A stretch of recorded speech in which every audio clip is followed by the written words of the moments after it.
Yeah, sure. No one can see into the future. But plenty of businesses create sales forecasts regardless. Here's how you can start your forecast right now.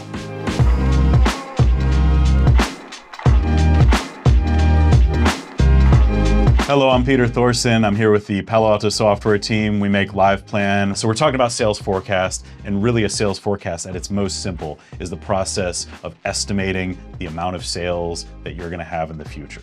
It's just that easy. Think about the number of sales, the number of interactions with customers you're gonna have, and how much money they will exchange for the products or services that you offer. If you're an up and running business, you have historical data, and it's very easy to start from historical sales data and use that to create a sales forecast. You might even want to create two, one that keeps you on the path you're on, and one that represents a new type of growth or a new type of risk on the horizon. And if you're a startup and this is the first time you've forecasted, these tips will help you get through this process for the first time so you can enter that iterative process. I'm gonna break this into steps. Let's talk about the steps that it takes to make a sales forecast. Step one, list in words the goods or services that you're gonna sell. Okay, just list it in words, no numbers yet. If you're thinking of a business and you're a coffee shop, then you probably are gonna sell coffee or might sell tea. Do you have pastries for sale? You're actually describing your business model by doing this, but just list the products and services that you intend to sell, words only. So step two, just take your first guess at how many of each of those items that you just listed you expect to sell, maybe in a day, week, or month. So if we're a coffee shop and I ask you, well, how many cups of coffee you're gonna sell? And most people say, well, I don't know, I haven't sold it yet. I get it, right? But is the answer 1 cup of coffee or is it 10 million cups of coffee? It's probably somewhere in between there, right? And then the coffee shop owner says, I don't know, about 100. All right, so let's say I would expect to sell 100 cups of coffee. I mentioned tea, how many cups of that? About half as much, so 50 of those. How many pastries? Well, most people who get tea get the pastries and then a few others, so 65 pastries. There's fruit on the table, 30 pieces of that, and maybe 1 t-shirt or hat each day. Now we've got some numbers associated with this. We know that those numbers are not going to be perfect, but it's a guess that reflects your intelligence and knowledge of this business that you're pursuing. And that's the best you can do right now. So that estimation step, great job.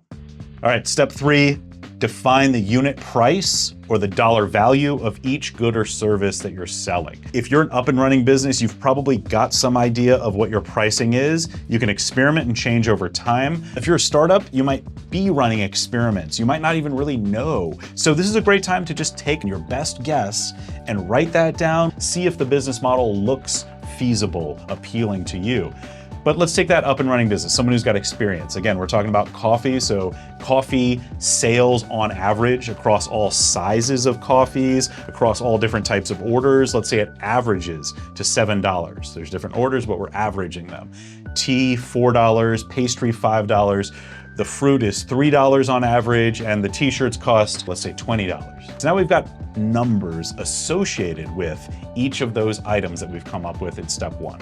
Step four, just take that number of items that you just came up with, multiply it by that pricing that you thought of, come up with a final value per time period that we talked about. So if we're talking about daily sales, weekly sales, monthly sales, in this case, we're gonna total $700 in coffee sales, 200 in tea, 325 in pastry, 90 in fruit, 20 in shirt for a total daily revenue, in this case, of $1,335. So great job. Now we've got a daily sales forecast based on these easy steps. Now you've got the revenue coming in. That's fun. I like to do revenue first. Other people like to talk about expenses first. If you're an up and running business, it might be easier to list the expenses that your business already has. Let's say we're a coffee shop. You might have rent, utilities, overall employee costs. List the expenses that you know are part of this business model. Now that you've got that list of expenses, let's think about a special type of expense, and that's sometimes called cost of goods sold or direct costs. This is where, if we think of that cup of coffee, for each cup of coffee, I have to buy the cup that the coffee goes into, and that cup cost me 50 cents. I estimate that the whole urn or samovar of coffee costs about $3.50. So let's say the cost to deliver a cup of coffee to every single customer is around $4. And remember, my revenue is $7, so I'm making a profit every time I sell that cup of coffee, but it has a hard direct cost or cost of goods sold per unit sold.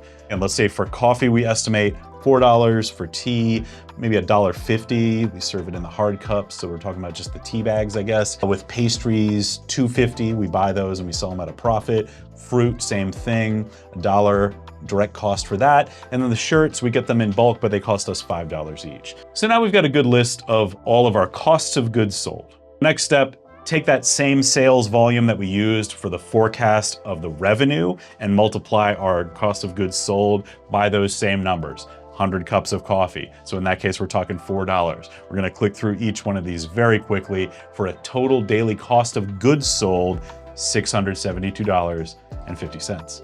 So with those basic estimates, you've got the foundation of an overall sales forecast. You've got your revenues, you've got your expenses, you've got your direct costs. So now you want to usually subtract the direct costs from the sales so you can talk about individual margins on those products. For coffee sales, we'll have $300, tea sales $125, and down the list for a total sales revenue or margin of $662.50.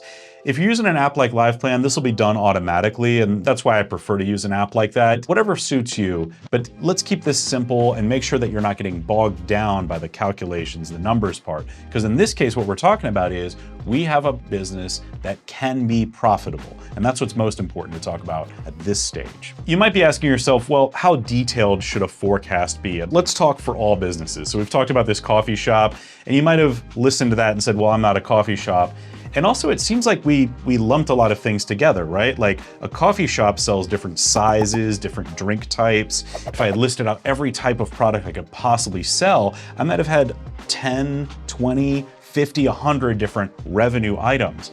So remember, we don't want to list every single type of thing we can possibly sell. For these revenue forecasts, we want to categorize things, both because it'll help you keep it simple, but also keep it understandable and strategic over a period of time. And I would say go ahead and create a forecast that stretches 3 to 5 years in the future. The reason I recommend that, especially for first-time forecasters, is I like to see what your narrative vision is for this business. I want to know what you think you might be able to achieve in 3 to 5 years. You want to keep reviewing those forecasts over time. And if you're an up and running business and you have actual results, compare your actual results, your accounting data, against your forecast regularly.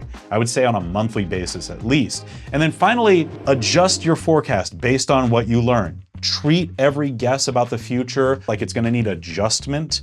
Make a forecast. Hear what the world has to say about it. Adjust that forecast and go back to make it again. Build, measure, learn.